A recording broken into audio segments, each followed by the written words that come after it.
comenzar. Gracias, Paola. Compañeros, tengan todos muy buenas tardes. Vamos a retomar el tema que quedó inconcluso en la clase anterior. Le pedí favor a Paola que se ubicara exactamente en la última diapositiva, la que quedó pendiente en su totalidad de explicación. Y vamos a recordar para empezar en el punto de partida exacto y darle continuidad al tema de la clase del día de hoy.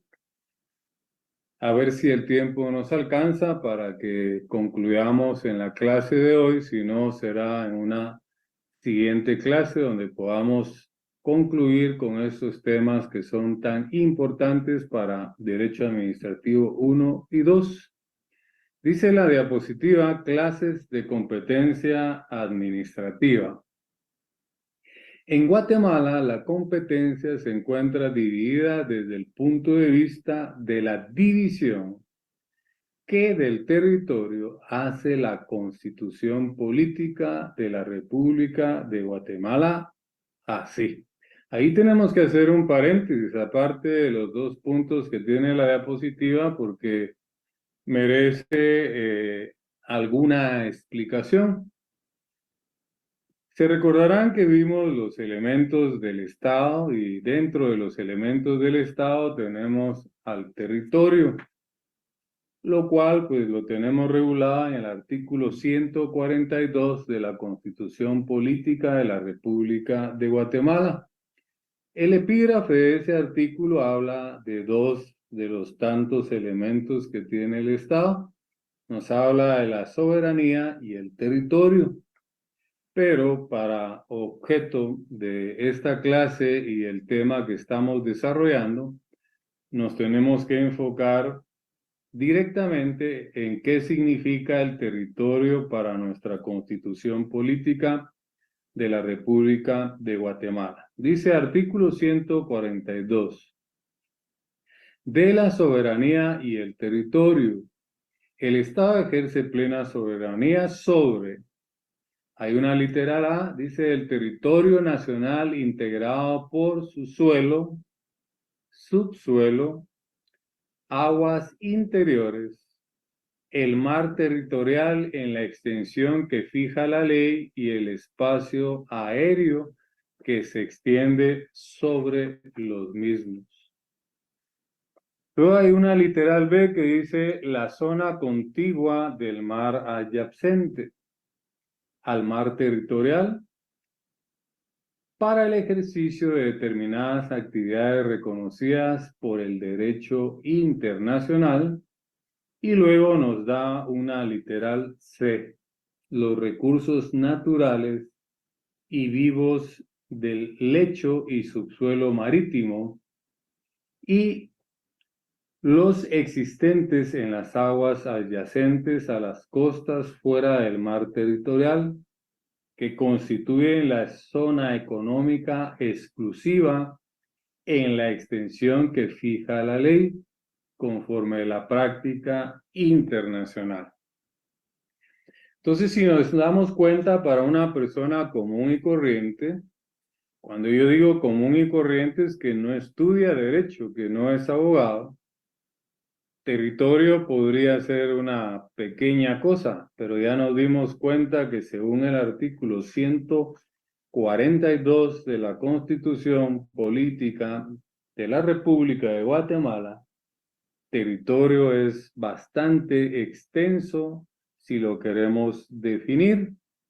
Entonces no solo son los 22 departamentos, los 300 y pico que hay de municipios en toda la República de Guatemala, sino que implica todo lo que hemos leído. Esto es bien importante que usted lo maneje así como lo estamos desarrollando la tarde de hoy, porque así es como se debe responder en un examen privado.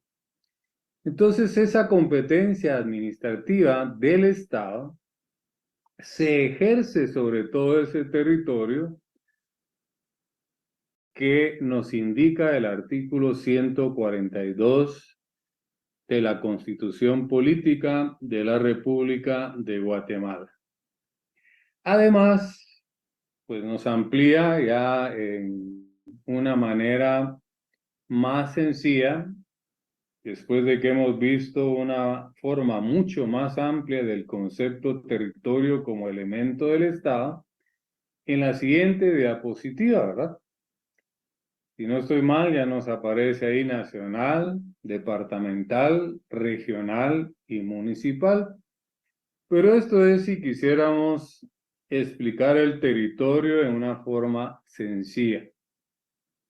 Pero esto, haga usted en sus anotaciones, lo complementa el artículo 142 de la Constitución Política de la República de Guatemala y una infinidad de leyes específicas que regulan todos estos aspectos, ¿verdad? Por eso es que tenemos un Ministerio de Medio Ambiente, ahí hay un viceministro que ve todos estos aspectos del mar territorial, las aguas adyacentes, etcétera. Y así vamos a encontrar otras instituciones, entre comillas, organismos, órganos administrativos, que también tienen sus leyes y sus reglamentos. Por eso insisto, no a manera de asustarlos, que para el examen privado en derecho administrativo, usted debió haber leído y analizado más de 50 leyes administrativas. No sabemos quién le va a salir a usted en su terna como examinador. Y muchas veces el examinador orienta sus preguntas en base a su expertise, en base al lugar donde trabaja o ha trabajado. Por ejemplo, yo laboré en el INTA, que ya no existe, es el Instituto Nacional de Transformación Agraria, y en ese entonces, cuando aún existía, pues me orientaba bastante mis preguntas en derecho administrativo sobre esa institución. Hoy se llama Fontierra. Pero también laboré como jefe del Estado, de Abogacía del Estado en la Procuraduría General de la Nación. Entonces, en ese tiempo tendía yo a irme más por la Procuraduría General de la Nación y otros aspectos que se analizan ahí. También fui asesor del presidente en su momento del Congreso de la República.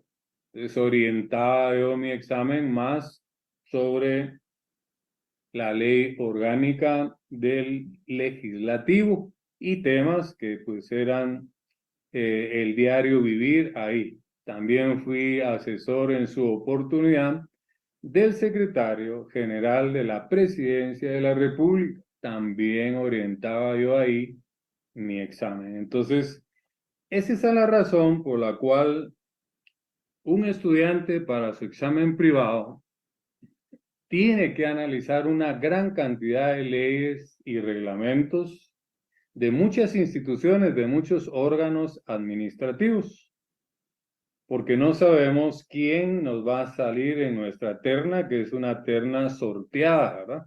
Usted sortea y le salen sus 3 examinadores en el área pública y ahí pues le va a salir el examinador en derecho administrativo, tanto la parte sustantiva como la parte procesal. Entonces, si se da cuenta, hay un gran camino, hay un camino muy largo que recorrer, a pesar de que, pues, Derecho Administrativo 1 está en 6º semestre, pues debemos empezar ya a analizar, a leer todas esas leyes para que cuando cerremos Pensum, pues no sea a largo plazo nuestro examen técnico profesional. Pero volviendo al tema toral, pues aquí es una forma muy simple de explicar qué conforma el territorio nacional, ¿verdad? Que es toda la República de Guatemala, departamental, sus 22 departamentos, hay regiones también, hay zonas la zona norte, la zona sur o occidental, etcétera. Y luego que tendríamos que ir a los municipios, ¿verdad? Que es otro mundo tan extenso, que eso lo vamos a ver en administrativo 2 cuando ya miremos las municipalidades, los municipios, la persona que preside el consejo municipal, cómo se conforman y eligen esas autoridades, etcétera, etcétera, etcétera. Entonces, para concluir, pues la competencia administrativa se extiende a todo el territorio nacional, tal, tal como lo indica nuestra Constitución Política de la República de Guatemala. Miremos, Paola, si nos aparece una diapositiva con lo nacional, ¿sí? Dice que debemos de entender por territorio nacional. Es la que ejerce o se ejerce para todo el territorio de la República. Por ejemplo, el presidente de la República y los ministerios de Estado, ¿verdad? Ellos tienen competencia para toda la República de Guatemala y esa la conocemos en derecho administrativo como competencia nacional. Miremos si nos aparece, Paola, la departamental para que tengamos una noción más clara de qué debemos de entender en derecho administrativo por competencia administrativa departamental. Es la que ejercen los gobernadores departamentales. Dense en cuenta que la nacional, el presidente y los ministros. La competencia administrativa departamental es la que ejercen los gobernadores departamentales de los respectivos departamentos, así como los consejos departamentales de desarrollo urbano y rural. Todo esto es pregunta de examen privado. Miremos si en una próxima diapositiva nos aparece regional, ¿sí? Ahí nos aparece regional para que tengamos noción. Todo esto es mucho más amplio, hay que profundizar mucho más, pero lamentablemente un semestre para administrativo 1, un semestre para administrativo 2 y un semestre para procesal administrativo no es suficiente tiempo para poder profundizar en los temas que estudia el derecho administrativo. La competencia administrativa regional dice que es la que se ejerce a través de órganos, ¿verdad? Órganos administrativos como los consejos regionales de desarrollo urbano y rural, en la que la competencia se encuentra dada a un determinado territorio. O sea, aquí ya no hablamos de la República, ya no hablamos de un departamento, de un municipio, sino una zona regional que puede cubrir uno o varios departamentos, escuchen, y un sinnúmero de municipios. Esa es la competencia administrativa regional de órganos. Aquí todo tiene apellido administrativo, como los consejos regionales de desarrollo urbano y rural, en la que la competencia administrativa se encuentra dada a un determinado territorio que puede cubrir uno o varios departamentos y un sinnúmero de municipios. Miremos si nos aparece la competencia administrativa municipal, ¿sí? Para que tengamos una noción, todo esto va a ser ampliado en administrativo 2. Ahí vamos a ver los gobernadores, los alcaldes municipales, consejo municipal, etcétera, etcétera. Entonces, la competencia administrativa municipal es la que corresponde al municipio, en la que su órgano es la municipalidad, órgano administrativo, ¿verdad? Todo tiene apellido administrativo. y su gobierno se ejerce a través del Consejo Municipal y su alcalde municipal. Todo el mundo cree que la máxima autoridad es el alcalde en un municipio. No es así. Hay un consejo municipal y quien lo preside es el alcalde municipal. Pero todas las decisiones administrativas, todas las resoluciones administrativas se hacen a través de ese consejo municipal y lo preside el alcalde municipal. Entonces, la competencia administrativa municipal le corresponde al municipio y en la que su órgano administrativo es la municipalidad y su gobierno se ejerce a través del consejo municipal y su alcalde municipal. Quiero darles un concepto que está en latín, que es pregunta de examen privado y que rara vez un estudiante contesta correctamente en qué consiste. Creo que está en la próxima diapositiva. Paola, por favor. Se llama competencia rationi temporis. Subrayenlo, ¿verdad? Y pónganle cruz y calavera porque es pregunta de examen técnico profesional. Competencia rationi temporis. Es la competencia de los órganos administrativos. Puede estar encerrada dentro de los límites del tiempo desde un triple punto de vista. O sea que cuando habla de la competencia rationi temporis, que está en latín, pues se refiere a una competencia administrativa que está limitada o encerrada en el tiempo, desde un punto de vista, un triple punto de vista, que nos aparece ya la primera en la siguiente diapositiva. 1. De ese triple punto de vista. Una autoridad administrativa no puede ejercer su competencia sino a partir de su investidura, cuando toma posesión, que parte de la firma del acto de nombramiento. Incluso tampoco puede ejercerla antes de la comunicación del mismo, ¿verdad? Entonces, esto estaría dentro de la competencia rationi temporis que lo limita a un determinado tiempo en un triple punto de vista, y aquí vemos el primero, ¿verdad? Donde una autoridad administrativa no puede ejercer su competencia sino a partir de su investidura, que parte de la firma del acto del nombramiento. Incluso tampoco puede ejercerla antes de la comunicación del mismo. Luego pasemos a un segundo punto de vista que determina esta clase de competencia.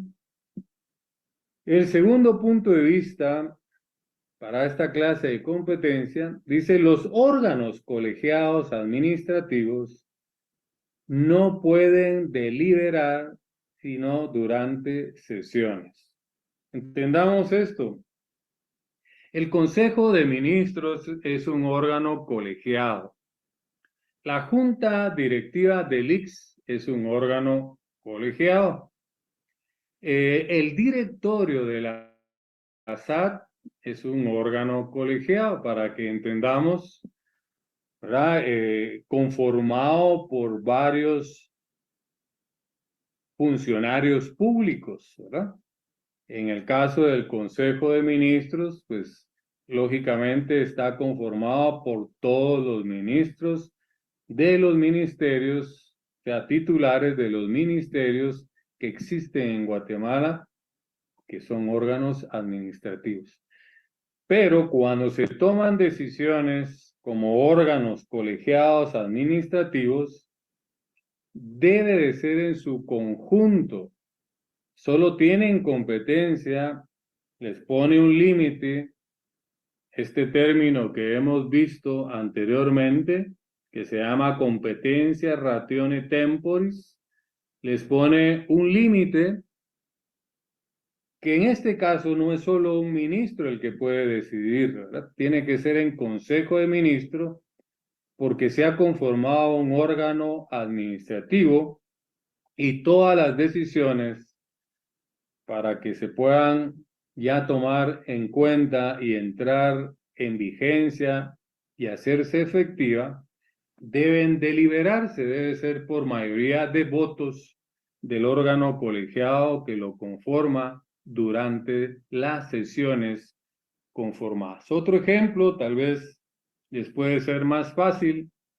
El Congreso de la República tiene una junta directiva, que es el órgano máximo, ¿verdad?, en jerarquía.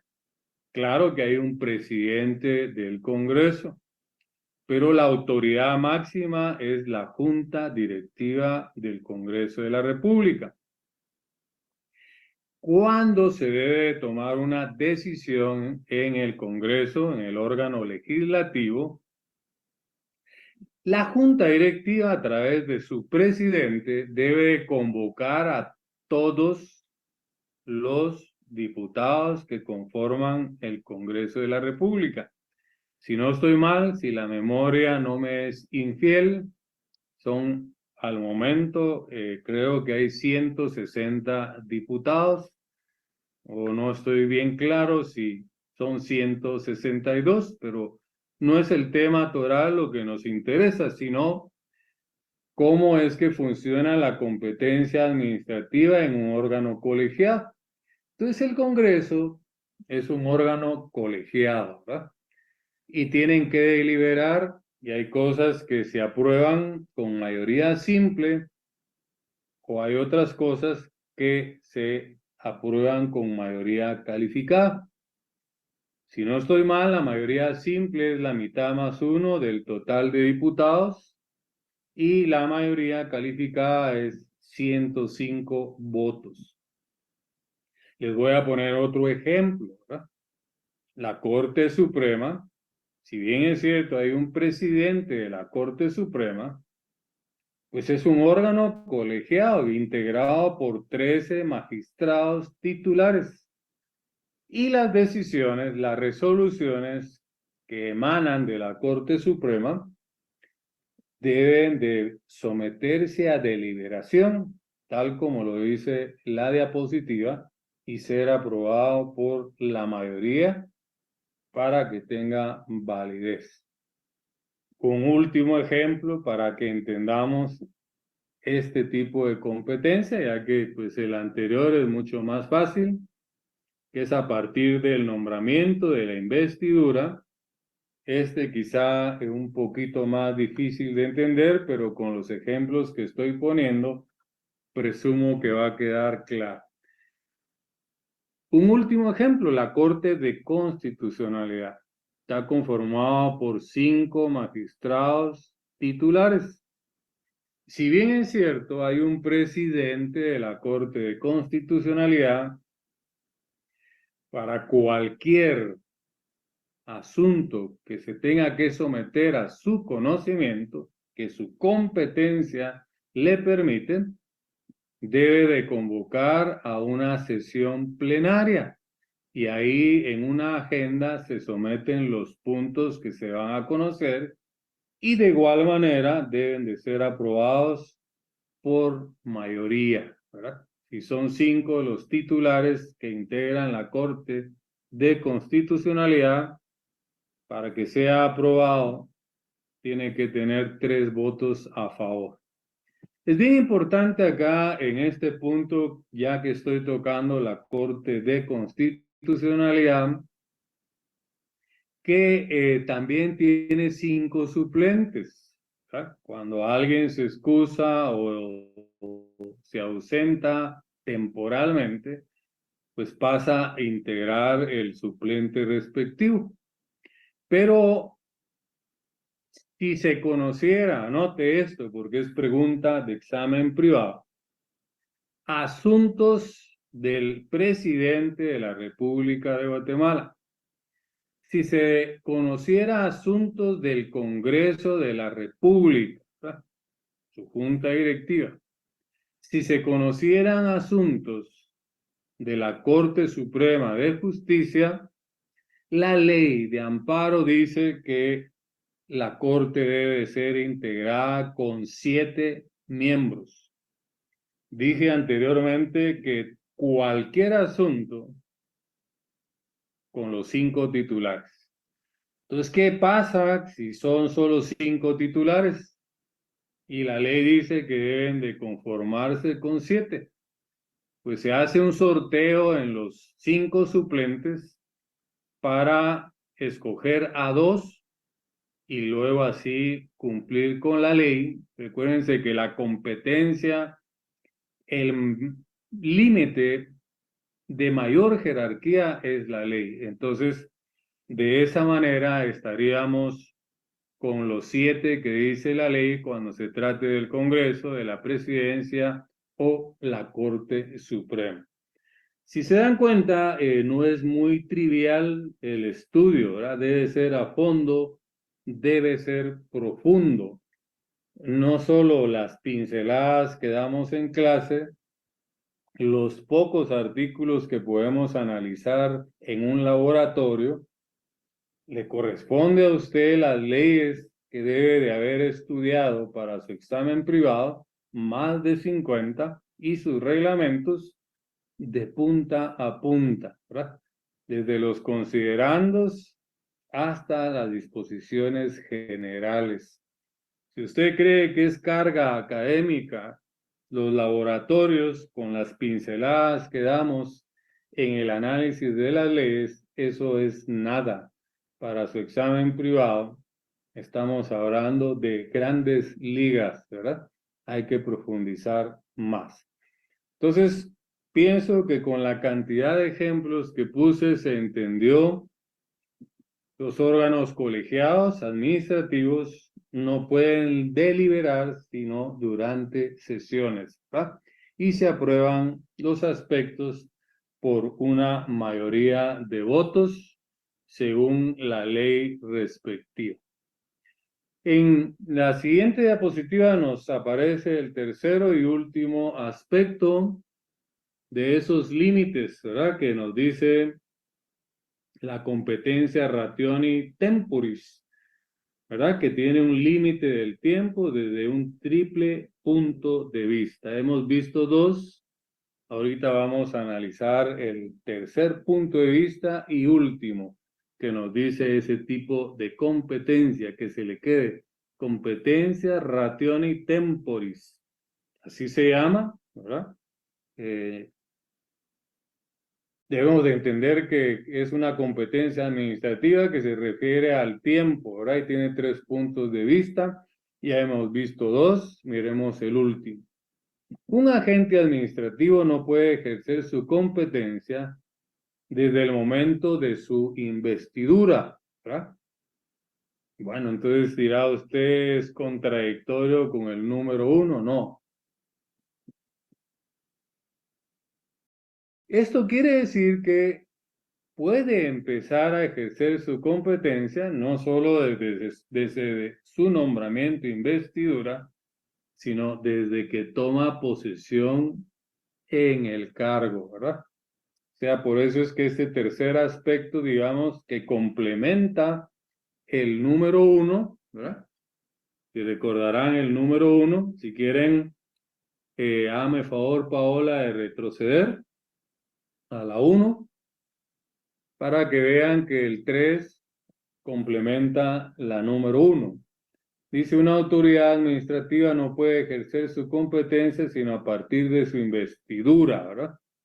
Ahí se quedó corto. Es donde complementa el 3, que parte de la firma del acto de nombramiento. Incluso tampoco puede ejercerla antes de la comunicación del mismo. Entonces, viajemos otra vez al 3, Paola, por favor. Entonces, este punto de vista de este tipo de competencia administrativa complementa el número 1 que no se puede ejercer a pesar que el uno nos determina esos momentos, pero en la realidad, en la práctica, es a partir de que toma posesión del cargo.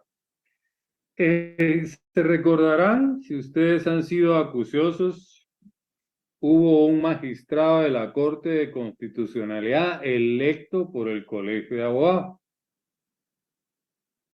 Luego fue juramentado por el Congreso de la República y no pudo tomar posesión. Entonces, si no pudo tomar posesión, de nada sirvió su nombramiento, su investidura, a su juramentación, si no pudo tomar posesión, ¿verdad? Por ética no voy a mencionar el nombre, pero recordarán que eso recientemente sucedió con la Corte de Constitucionalidad, donde pues falleció un magistrado y había que sustituirlo y se eligió en el Colegio de Abogados, fue electo, fue juramentado por el Congreso, fue electo por el Colegio de Abogados, juramentado por el Congreso, pero en la Corte de Constitucionalidad nunca le dieron posesión. Entonces, a eso se refiere este punto de vista número 3. Tratemos ahora entonces con los elementos que hemos visto, que ya le hemos dedicado bastante tiempo, toda una clase de la competencia administrativa y parte de la que va. No sé cómo estamos con el tiempo, Paola, disculpen. Lleva 30 minutos, licenciado. 30 minutos. Tenemos suficiente tiempo para profundizar más en estos temas. Entonces, si es tan amable, miremos si en la próxima podemos concluir con una definición de competencia, sí, justo. Ahí tenemos la definición de competencia ya con todos los elementos que hemos analizado en 2 clases y media, podríamos decir, con lo que llevamos del tiempo de hoy y la clase anterior. Traten de entender y memorizar y comprender esta definición ya con las explicaciones anteriores. Definición de competencia administrativa. Insisto, aquí en derecho administrativo todo tiene apellido, ¿verdad? O es administrativa o es administrativo. No, regresemos, por favor, se me pasó. Estamos tratando de analizar la definición de competencia administrativa.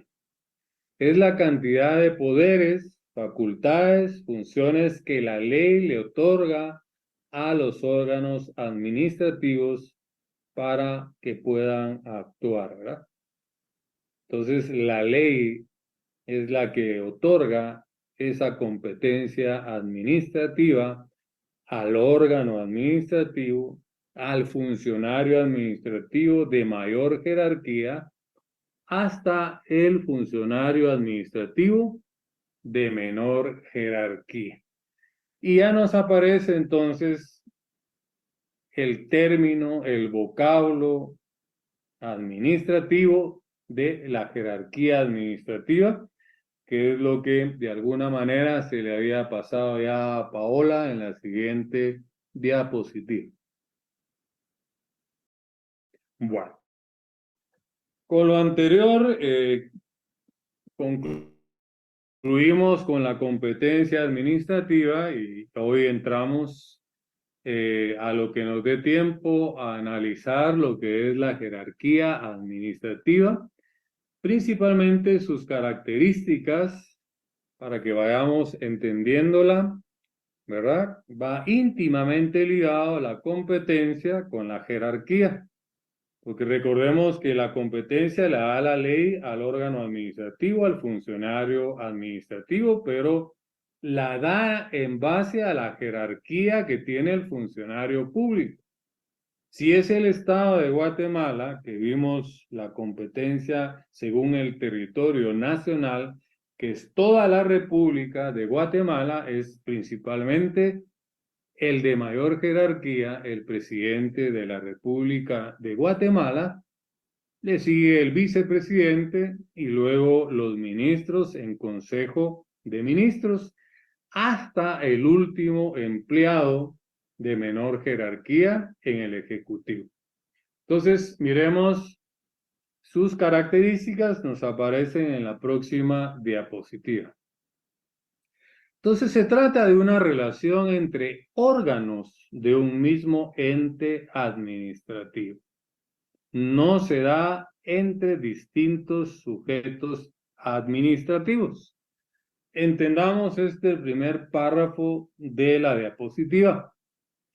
Quiere decir esta diapositiva que no hay jerarquía entre el ministro de Salud con el ministro de Finanzas. Ellos están en una jerarquía horizontal, anote, jerarquía horizontal, porque están a un mismo nivel. Si vamos a algo mucho más macro, más grande, para entender la jerarquía horizontal, podemos tomar siempre como ejemplo los tres organismos del Estado: el Ejecutivo, el Legislativo y el Judicial. Ellos están en un mismo nivel. Eso nos va a llevar más adelante cuando hablemos de la subordinación. Ahorita estamos hablando de la competencia y la jerarquía. Entonces, los tres organismos del Estado tienen un mismo nivel. Sí hay jerarquía, pero se llama jerarquía horizontal. En la jerarquía horizontal, anoten, no hay subordinación. En la jerarquía horizontal no hay subordinación. Lo que hay, anoten, es coordinación. Coordinación, ¿verdad? Tanto el organismo ejecutivo con el legislativo como con el judicial se coordinan entre sí, pero ninguno está subordinado al otro. Ese sería el ejemplo macro, ¿verdad? Según nuestra Constitución. Ya en lato sensu o stricto sensu, que es lo correcto, lato sensu es lo macro y stricto sensu es en lo pequeño, pues usemos los ministerios de Estado como ejemplo de este tipo de jerarquía, ¿verdad? Horizontal, donde los ministros no están subordinados el uno al otro, solo se prestan colaboración. Un ejemplo de cuando se prestaron colaboración los ministerios de Estado o con otros órganos del Estado fue en la pandemia. Se recordarán que el ejército, ¿verdad?, que está subordinado también a un ministerio, a través del ministro, pues el ejército estuvo colaborando con la vacunación. Hubo tanto territorio que le pertenece al ejército que se utilizó, ¿verdad?, para poner centros de vacunación del COVID como elementos también del ejército. Entonces ahí hubo una coordinación entre este ministerio como un órgano subordinado al ejército de Guatemala con el Ministerio de Salud Pública. Y así sucesivamente, pues hubo otros órganos administrativos que prestaron colaboración, coordinación. Entonces, eso es lo que hace entender que cuando hablamos de la jerarquía,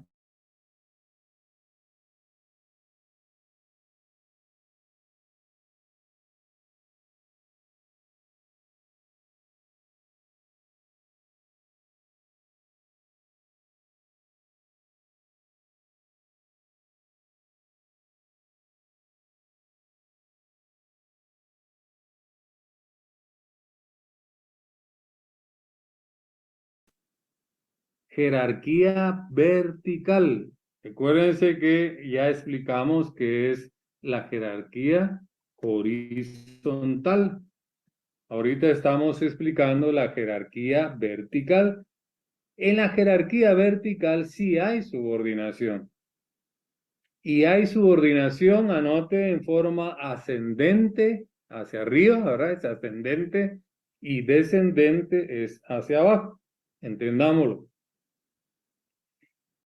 En el Ministerio de Finanzas, que ya tuvimos al señor ministro con nosotros, la jerarquía se da en forma ascendente y descendente, vertical. Un ministro le puede ordenar a un viceministro y un viceministro le puede pedir auxilio a un ministro. Entonces ahí hay jerarquía vertical y sí hay subordinación.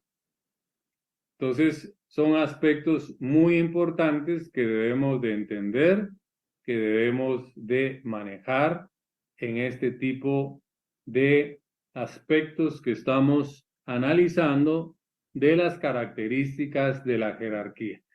Miremos el segundo párrafo de esta diapositiva. El llamado poder jerárquico se da cuando hay centralización, desconcentración o delegación. Esos son aspectos muy importantes que debemos de entender y que nos llevaría también algún tiempo para poderlo explicar, por lo que considero no oportuno continuar, aunque pregunto a Paola qué tiempo llevamos de desarrollo en nuestra clase. 40 minutos, licenciado. 40 minutos. Yo creo que es importante que lo dejemos ahí, porque pueden surgir muchas dudas después de esta explicación y pues ver la necesidad si nos alcanza el tiempo para aclarar dudas. Entonces, vamos a concluir ahí. No olvide, por favor, Paola, pasar el link de asistencia de entrada y de salida mientras yo entro a la etapa de aclarar dudas o poder profundizar en algún tema y marcar esta diapositiva que nos será el punto de partida para nuestra próxima clase. Por favor, Paola.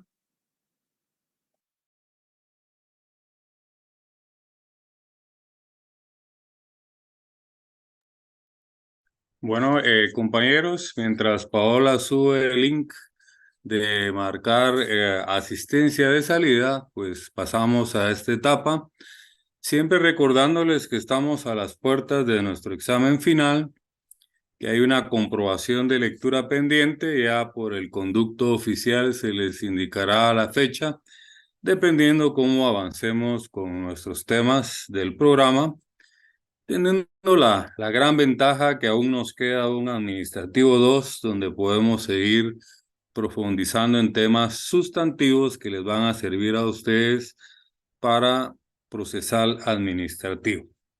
Entonces, si alguien tiene alguna duda, alguna pregunta en relación al tema desarrollado, tanto en la clase anterior que fue sobre la competencia administrativa, que se culminó con la clase de hoy y ya ingresamos a la jerarquía administrativa, pues levanta su manita, activa micrófono y cámara y hace su pregunta, por favor.